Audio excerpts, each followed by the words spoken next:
Assalamualaikum warahmatullahi taala wabarakatuh. Saya Wahyudi, mahasiswa semester 5 Prodi Pendidikan Agama Islam, dan saya berkuliah di Universitas Kiai Haji Ahmad Muzaki Shah atau Unik HAMS. Di sini saya akan mempresentasikan terkait materi yaitu penilaian berbasis kelas yang berkaitan dengan mata kuliah evaluasi pembelajaran yang diampu oleh Bapak dosen Bapak Fikri Farihin. Baik, untuk pengertian yang pertama yaitu pengertian nilai berbasis kelas.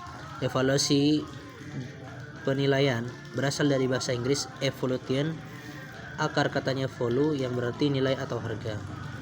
Dengan demikian, secara harfiah, evaluasi pendidikan dapat diartikan sebagai penilaian dalam bidang pendidikan atau penilaian mengenai hal-hal yang berkaitan dengan kegiatan pendidikan, atau juga dapat diartikan sebagai proses menentukan nilai suatu objek. Dapat disimpulkan, evaluasi adalah suatu proses merencanakan, memperoleh, dan menyediakan informasi yang sangat diperlukan untuk membuat alternatif keputusan. Kemudian, tujuan dan fungsi penilaian berbasis kelas. Secara umum, semua jenis penilaian berbasis kelas bertujuan untuk menilai hasil belajar peserta didik di sekolah, mempertanggungjawabkan penyelenggaraan pendidikan kepada masyarakat, dan mengetahui ketercapaian mutu pendidikan. Secara khusus, penilaian berbasis kelas bertujuan untuk mengetahui kemajuan dan hasil belajar siswa, mendiagnosis kesulitan belajar, memberikan umpan balik, atau memperbaikan proses pembelajaran.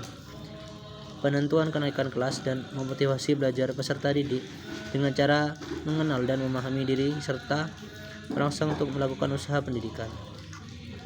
Fungsi penilaian kelas sebagai bahan pertimbangan dalam menentukan kenaikan kelas, umpan balik dalam perbaikan program pengajaran, alat pendorong dan meningkatkan kemampuan peserta didik, dan sebagai alat untuk peserta didik melakukan evaluasi dan introspeksi.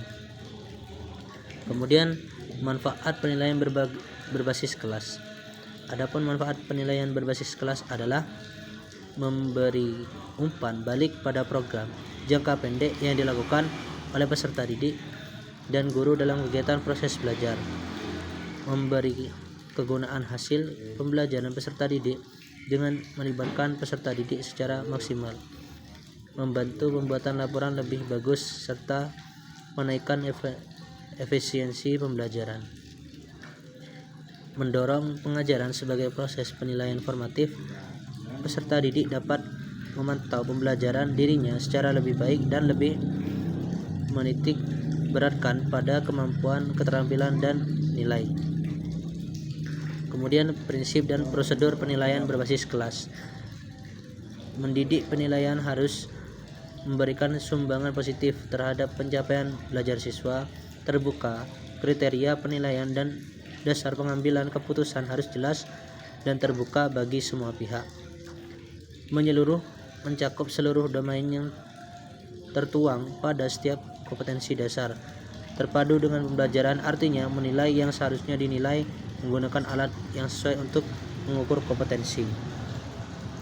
Kemudian, teknik penilaian berbasis kelas. Berbagai teknik penilaian dapat dilakukan untuk mengumpulkan informasi kemajuan peserta didik. Penilaian hasil belajar dapat digunakan berbagai teknik, diantaranya adalah penilaian untuk kerja, penilaian sikap, penilaian tertulis, penilaian proyek, penilaian portofolio, penilaian diri. Mungkin itu saja yang dapat saya sampaikan, kurang lebihnya mohon maaf. Assalamualaikum warahmatullahi wabarakatuh.